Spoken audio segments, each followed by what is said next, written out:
नमस्कार। The legal Indian के इस एपिसोड में आप सारे लोगों का फिर से स्वागत है। दोस्तों, रिसेंटली CUET पीजी जो अभी रिसेंटली कंडक्ट कराई गई है एनटीए के द्वारा, जिसमें faculty of law university of Delhi भी शामिल था। मतलब ये हुआ कि एलएलबी में जो एडमिशन की प्रक्रिया है वो अब CUET पीजी का जो एग्जामिनेशन है जो एनटीए के द्वारा कराई जाती है उसी के द्वारा किया जाएगा। अब इसमें सबसे बड़ी प्रॉब्लम ये थी कि जो स्टूडेंट्स थे वो पहले जो सिलेबस था डीयू एंट्रेंस एग्जामिनेशन का, जिसमें से 70% क्वेश्चंस लॉ के पूछे जाते थे, उस तर्ज पे प्रिपरेशन कर रहे थे। अब बीच में एकाएक इन्होंने चेंज कर दिया फॉर व्हाट्सएवर रीजन, जो भी इनके दिमाग में रहा होगा या फिर जो भी बुद्धिजीवी लोग जो बैठे हैं उन्होंने जो सलाह दिया होगा कि भाई लॉ को हटा करके रीजनिंग पूछना शुरू कर दो, लॉ को हटा करके मैथमेटिक्स पूछना शुरू कर दो। बेवकूफी है, कंप्लीटली बेवकूफी है। बट एनीवे, क्या कर सकते हैं, सिस्टम ही यही है। ऐसे ही लोगों को आपने चुन करके वहां भेजा है तो आपको थोड़ा तो करना पड़ेगा। खैर, उसको हम छोड़ते हैं। अब एक क्वेश्चन जो स्टूडेंट्स का लगातार मेरे पास आ रहा है वो ये है कि सर, मुझे मैथ्स में ज्यादा इंटरेस्ट नहीं है, मुझे लॉ में बहुत इंटरेस्ट है, लेकिन जो एंट्रेंस का जो रास्ता है, जो लॉ तक पहुंचने का रास्ता है, उस रास्ते में मैथमेटिक्स और एससीसी के सिलेबस आ गए हैं, बैंकिंग के सिलेबस आ गए हैं। मुझे बैंकिंग नहीं करनी है, मुझे बैंक में पीओ नहीं बनना है, मुझे एससीसी में ऑफिसर्स नहीं बनने हैं, मुझे तो लीगल ऑफिसर बनना है, मुझे तो जज बनना है, मुझे तो एडवोकेट बनना है।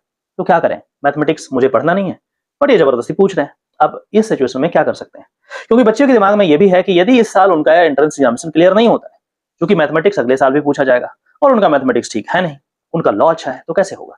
तो ऐसे लोगों के लिए मेरा एक सजेशन है कि यदि आप ये चाहते हैं कि आपको लॉ में ही जाना है और मैथमेटिक्स, रीजनिंग एटसेट्रा आपको अच्छा नहीं लगता है, आपका इंटरेस्ट उसमें नहीं है, तो मेरा ये सजेशन रहेगा कि आप किसी भी कॉलेज में आप एडमिशन, लॉ कॉलेज में, लॉ स्कूल में, किसी भी लॉ स्कूल में एडमिशन ले लें। क्योंकि यदि आप अगले साल इसी चीज का प्रिपरेशन करेंगे और चूंकि जो मेजर चंक है, मेजर जो क्वेश्चन पूछे जाते हैं 50 से ज्यादा, वो रीजनिंग और मैथमेटिक्स के हैं, वो अगले साल भी आप प्रिपेयर नहीं कर पाएंगे क्योंकि आपका इंटरेस्ट नहीं है उसमें। तो फालतू टाइम वेस्ट करने का कोई मतलब नहीं बनता मेरे समझ से।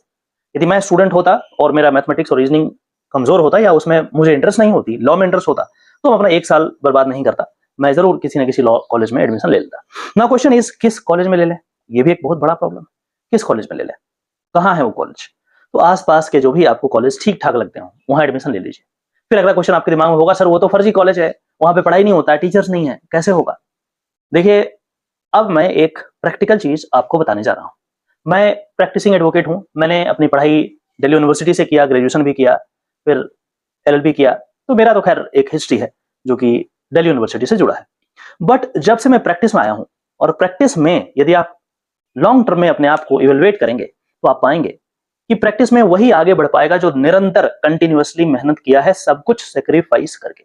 आई एम रिपीटिंग इट, सब कुछ सेक्रीफाइस करके। थोड़ा सा और इसको एक्सप्लेन कर देते हैं। सब कुछ सेक्रीफाइस करना मतलब क्या हुआ, मतलब सब कुछ, ना घर, ना द्वार, ना गर्लफ्रेंड, ना बॉयफ्रेंड, ना कोई एक्सटर्नल प्रेशर, सब कुछ छोड़ना पड़ेगा आपको और कंप्लीटली अपने आप को लिटिगेशन में झोंक देना होगा। कंप्लीटली मतलब ये 24 घंटे वाला जॉब है, ये कोई फिक्स 10 से 5 वाला जॉब नहीं है। ये दिमाग में मेकअप करना है। मैं लगभग 2 साल हो गया हूं, मैं घर नहीं गया हूं, लगभग 2 साल हो गया घर नहीं गया। घर वाले पागल घोषित कर दिए, पता नहीं कहाँ कौन सा क्या कर रहा है। बट ये लिटिगेशन का नेसेसिटी है, फर्स्ट जनरेशन एडवोकेट का नेसेसिटी है। आपको करना पड़ेगा, मेहनत करना पड़ेगा, तभी आप ऊपर जा पाएंगे। नहीं तो एडवोकेट तो बहुत सारे हैं, आप किसी भी गली में जाकर के देख लीजिए, बहुत सारे मिल जाएंगे। लेकिन यदि आपको कुछ रिमार्केबल करना है तो मेहनत भी उसी के हिसाब से करना होगा। तो मेरा ये कहना है कि लॉन्ग टर्म में जब आप लिटिगेशन में आएंगे तो ये फर्क नहीं पड़ेगा कि आप कहां से लॉ किए हैं, फर्क ये पड़ेगा कि आप लॉ कितना जानते हैं। वो इस बात पे डिपेंड करेगा कि आपने कितनी पढ़ाई की है, कितना मेहनत किया है। हाँ, ये बात भी सही है कि अच्छे कॉलेज में, जैसे दिल्ली यूनिवर्सिटी में मैं खुद ही पढ़ा हूं, तो मैं ये कह सकता हूं कि यहाँ के फैकल्टी अच्छे होते थे, तो क्लास में जो क्राउड है वो भी अच्छे होते थे, एक कंपिटेंसी होती थी क्लास में। मतलब यदि मैं क्वेश्चन का आंसर नहीं कर पाया तो सामने वाला बंदा कर देगा, सामने वाली मैडम कर देगी। तो क्या होता था, पढ़ के आना पड़ता था। हो सकता है ये चीज आपको अपने गांव वाले, अपने एरिया वाले, अपने शहर वाले कॉलेज में ना मिले, लेकिन फिर भी यदि कंटिन्यूअसली मेहनत करेंगे तो बहुत अच्छा कर सकते हैं लॉन्ग टर्म में। शॉर्ट टर्म में आपको लगेगा कि आप बहुत इंफीरियर हैं, आपको कुछ नहीं आता है, लेकिन लॉन्ग टर्म में यदि मेहनत करेंगे तो ये चीज भरपाई हो सकती है, इसमें कोई बड़ी बात नहीं। अब फिर से क्वेश्चन आएगा कि कैसे करें। चलो ठीक है, आपने बोला एडमिशन ले लेने, मैंने ले लिया, कोई बात नहीं, अब क्या करें। अब आपको थोरली पढ़ना है सब्जेक्ट वाइज। जो भी सेमेस्टर में जो भी सब्जेक्ट्स हैं उनके भरोसे ना रहें कि वो पढ़ाएंगे आकर के, उनके टीचर पढ़ाएंगे आकर के, वो नहीं पढ़ाएंगे। मैं आपको क्लियरली बता रहा हूं, आपको खुद से रास्ता बनाना है। वो सब्जेक्ट्स आपको खुद से प्रिपेयर करने हैं। वो कैसे करना है ये आपको डिसाइड करना पड़ेगा। आजकल तो बहुत सारे सोर्स हैं, यूट्यूब पे है, बहुत सारे कोर्सेस हैं, या फिर बहुत सारे अच्छे अच्छे लोग भी यूट्यूब पे आ गए हैं, जजेज हैं, एडवोकेट्स हैं। आप उनके चैनल को जरूर सब्सक्राइब करके रखें। मेरा ही नहीं, हर किसी का जो लीगल जानकारी दे रहा है, क्योंकि उससे निरंतर आप सीखते हैं। यूट्यूब पे आपको देखने को मिल जाएगा बहुत सारे ऐसे एडवोकेट्स हैं जो प्रैक्टिकल लर्निंग को शेयर करते हैं। आप उनके चैनल को तो जरूर सब्सक्राइब करेंगे, क्योंकि वो जो प्रैक्टिकल चीज है वो आपको किताब में नहीं मिलने वाला है, और उसको सीखने में सालों लग जाएगा। इसलिए उनका जो एक्सपीरियंस है, जो शेयर कर रहे हैं, उसको तो बिल्कुल एकदम रूटीन मैनर में आपको देखना चाहिए। और सारे सब्जेक्ट्स को यदि हम छोड़ भी देते हैं, तो मैं अपने तजुर्बे से आपको बता रहा हूं कि यदि आप 10 सब्जेक्ट, लॉ में हमें एलएलबी में 30 सब्जेक्ट पढ़ाए गए, एलएलएम में 22 सब्जेक्ट पढ़ाए गए, खैर छोड़िए उसको, मैं एलएलएम की बात ही छोड़ रहा हूं। एलएलबी में 30 सब्जेक्ट में भी यदि 10 सब्जेक्ट ढंग से पढ़ लेंगे ना, ओनली 10, तो आपको पता लग जाएगा कि आप सब कुछ कर सकते हैं। और बाकी का जो 20, 25, 30 पेपर जो बच गया ना, वो आराम से आप कर सकते हैं। जो 10 इंपॉर्टेंट है उस पर फोकस कीजिए।